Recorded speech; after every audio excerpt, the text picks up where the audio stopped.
I enjoy a good horror book, and here are some more recommendations for you. Stay tuned to find out what they are.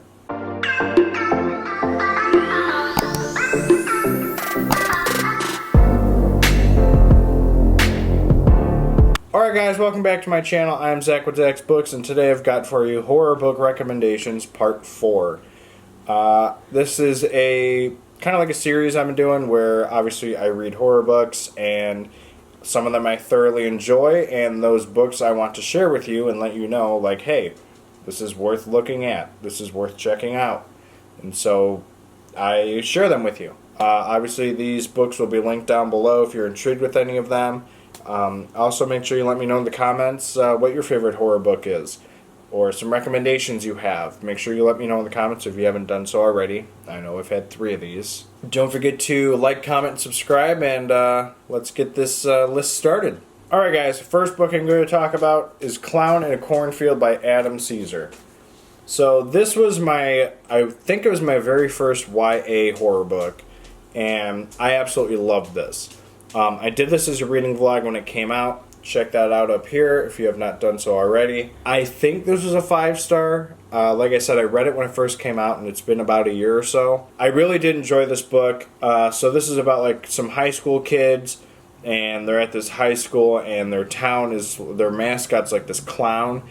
And what ends up happening is this group of friends who are not really the nicest kind of start getting picked off by the town mascot, which is a clown, like I said.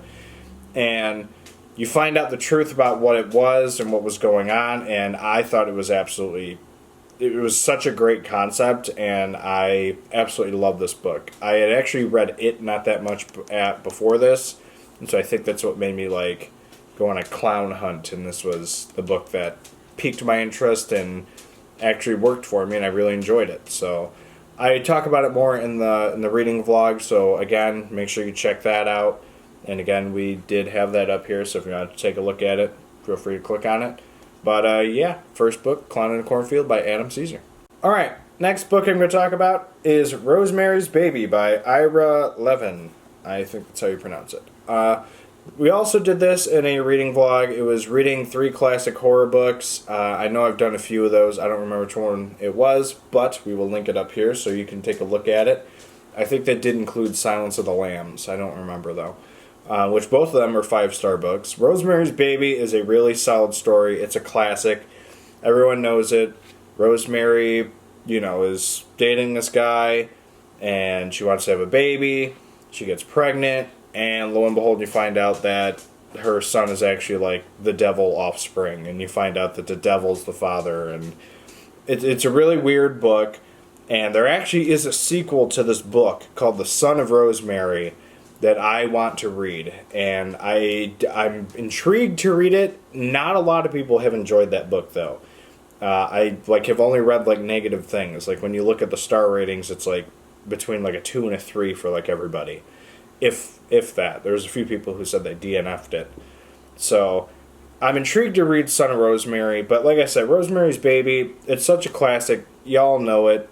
There's a movie with it. It's a really solid movie. This is an older edition. Obviously, it's got the blue pages, and I think they're blue. The blue pages with the red book. It looks really cool. But yeah, very solid book. I gave it 5 stars, and there you have Rosemary's Baby. All right, next up is Blinky by Keelan Patrick Burke. So I have read a very large amount of Keelan Patrick Burke. He is notorious for short stories. I think he might have a short story collection. I know there's one called Kin that's actually pretty long that I need to read. But I'm not going to even try and list the ones I've read because I've read so many of them. I've probably up to 7 of them now. Blinky, I think, is the most recent, and I gotta say this story was really weird. So this is about a guy, and a tragic thing happens in his life where his baby passes away in his sleep, and the wife pretty much kind of blames it on him. She tries playing it off like she really isn't, but whatever. You can definitely tell that she is. They are going through a divorce process, or she like wants to stay away from him, so she's with her parents, and his in-laws, her parents, really don't like him that much until she ends up dying for some strange, mysterious reason. And so then the parents are kind of like a little bit nicer to him because they're like trying to figure out what's going on. And only one occurring thing keeps happening in this story, and I'm not going to say what it is, but you can kind of guess by the title. It is a very weird story, and Keelan Patrick Burke always seems to put weird twists and stuff in the story, and I really am all for them. This one was also a really weird one. Sour Candy, I think, is by far the best one that I've read by him, and it was phenomenal. This ended up giving it about 4 stars. I don't really think I gave it a 5, but everything by him has been at least a 4 or higher. So, yeah, there you have Blinky by Keelan Patrick Burke. Alright, the next book I'm going to talk about is one of the books that I highly anticipated for this year, and that is The Southern Book Club's Guide to Slaying Vampires by Grady Hendrix. So, I had this in my 5-star predictions. Check that out up here. I'm not going to say it was better than Salem's Lot, but it was definitely a very good vampire story. I loved it. I've read a lot of things from Grady Hendrix. I actually just finished the Final Girl Support Group, which that in itself is a genre that I have not really enjoyed, but it's being done by an author I really enjoy, so what do I think about it? Stay tuned to find out in your recent reads, because that's going to be coming out in the next week or so, maybe. So this book is about a book club that, I don't remember which day of the week they meet up. It doesn't really matter. But they meet up once a week to talk about books, obviously. And one day, this mysterious guy just kind of shows up in their neighborhood. He looks really sus, and he ends up being this weird vampire creature, but nobody seems to believe the woman who is accusing him of the accusations. Like, none of the friends are like, yeah, no, we believe you. Like, none of them are until, like, toward the last, 100 pages, and then everyone realizes, like, oh, shoot, we done messed up. And it's a really solid book. The story kind of builds up. You feel really bad for the girl at the beginning because it's like, no one's really believing her, but like you as the reader, you know the truth, and it's just frustrating hearing everyone saying like, you know, you're wrong. You just need to see a therapist. You need help. Like something's going on in your head, but you're just like, yeah, no, that's not really the case. You know, she's Patricia is for sure right on what is going on.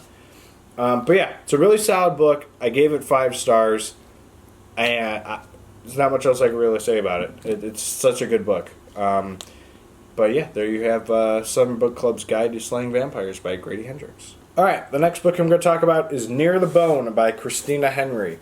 So this book was honestly a big surprise for me. I want to say this was in anticipated reads for the year, which again, if you want to take a look at that, right up here. This book, there's another Christina Henry book that we have. I think it's The Ghost Tree or something like that. I really want to read that one after reading this. So this is about a woman named Maddie and her husband William up in, I don't remember, they're on a mountain. I don't remember where it is exactly, but they're up on a mountain in this cabin, and William is kind of like this big douche guy. No, he's really mean to Maddie, kind of is really controlling with her, what she does.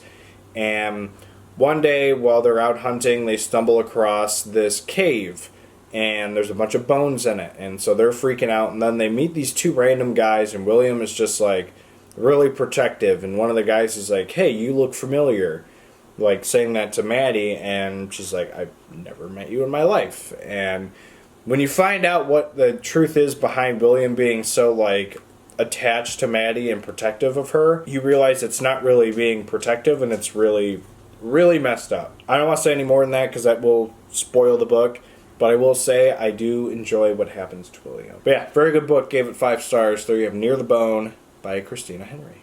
Alright, the next book I'm going to talk about is The Patient by Jasper DeWitt. To me, the ending is what really sealed the deal for this book to be I think I ended up giving it like a 4.5 star book.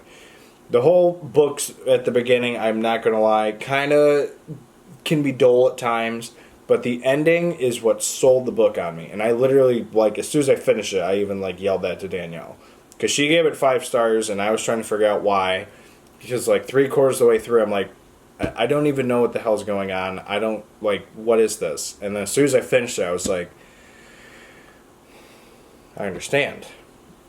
So it's about a patient, this 41-year-old patient in a psychiatric ward, and he like doesn't talk to anybody. And so this therapist decides to try and talk to him and figure out what's going on. Well, he opens up and he actually talks to him, and you find out that he had a really troubling childhood. He always had these night terrors, and the dad was like really abusive and was kind of like, "You're not seeing anything, shut the hell up." And was like being really a douche to the guy. Could have been William from Near the Bone, but whatever. And so you find out what happens to the parents. You find out, like, the ending reveals so much, and it's so good. I can't say much more about this book, and it frustrates me because I really want to say more about this book. There you have The Patient by Jasper DeWitt. I'm assuming you guys are all probably wondering, where are the Stephen King books, Zach? He's a horror author. Yes, he is. I'm saving him for the end, which these next 2 are Stephen King books. So in previous videos, I have done, like, more recent King books that I have read that I think are pretty horrific. I think Cujo was one of them. Christine was one of them. I've included random ones. I have not really included, like, the main ones that I've read before.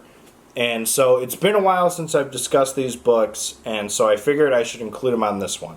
So the first one I'm going to talk about is Pet Sematary by Stephen King. So this book, honestly, I need to reread these books. I'm, like, so frustrated that I read, like, so many of the top ones, like, right off the bat. Because now I'm just like, ugh. Like, Pet Sematary, The Shining. Like, I've read so many, like, good ones, like, so quick. And I just, like, So, but yes, Pet Sematary, 5 stars. And obviously, if you follow my channel, if you follow Stephen King, if you follow anything horror related, you know about Pet Sematary. A doctor named Lewis Creed moves his family to this new town. He lives in a very secluded house next to another man named Judd Crandall, and in between them is this very busy road. And pretty much how it starts off is they're kind of introduced to the family. Lewis Creed's a doctor, and what ends up happening is their cat Church gets hit by a truck. Well, Judd then introduces Lewis to the Pet Sematary. Like, the further part of the Pet Sematary, because there's the regular Pet Sematary where the trail in his backyard leads to, where, you know, all the pets are buried and nothing really fancy happens. But then there's another section on an ancient Indian burial ground where if you bury something, it comes back. And so Lewis's daughter does not really understand death all that well, and so when the cat passes away while she's in Chicago, he's like, I don't know how I'm going to explain this to her. Judd's immediately just like, well, hey, I know a place. Let's go there. So Church comes back, but he's not quite the same when he comes back. So obviously a whole bunch of other stuff happens in this book. If I were to try and sit here and talk about this book, this video would be 2 hours long. I absolutely love this book. I gave it 5 stars. There you have Pet Sematary by Stephen King. Alright, so the last book I'm going to talk about as a recommendation for you guys is It by Stephen King. So this book is a chunker. Obviously I'm holding up a paperback, so it's not really as thick as it really is. This book is my all-time favorite Stephen King book. Again, I need to do a reread of the top ones I've already read, because it could change. I don't know. But as of right now, it is the #1 Stephen King book that I've read so far. It's very chunky. It's long. I kind of would recommend this as like a summer read, because if you're out of school, like say you're in college or you're in high school, the book is long, and since obviously you're not in school, you've got time to read it, and it also kind of gives off some summery vibes, at least when you're like in the kids' perspective. So there's 2 like perspectives you're getting in this. There's the group of 7 from the Losers Club when they're young, and I want to say it's middle school, but it could be high school. Back then it was junior high. They didn't call it middle school. So it was either junior high or high school. I don't quite remember off the top of my head. And then they also have them when they are adults. So how this works is there's an evil entity known as Pennywise the Dancing Clown. That's one of its many names, but otherwise they just call it It. And so what it can do is it takes the form of your fear. You hate tables? Boom, it's a table. You hate whatever, it's going to turn into it and scare the hell out of you and try and kill you if you're a child. When they're children, they can see it as it's, like I said, as their fears. Turns into a wolf, a herd of locusts, burning hands inside of a building. It does all sorts of different things. And when they're adults, you can only really see it in its true form, and it ends up being this weird giant spider creature. So, which I didn't really mind it, but a lot of people don't hate the fact that it's a spider. But it's a really solid book. It's a 5-star book for me. I love it. It's my all-time favorite Stephen King book, and I don't know. Again, same with Pet Sematary. If I was to sit here and talk about this book, it would last like 3 hours long. Yeah, there you have It by Stephen King. Last horror recommendation for part 4. Alright guys, so this was Horror Book Recommendations Part 4. Again, we will have these books linked down below. If you're intrigued with any of them, check them out. And also, don't forget to let me know some of your horror book recommendations. Let me know in the comments. But otherwise, don't forget to like, comment, subscribe, and we will see you guys in the next video. Later.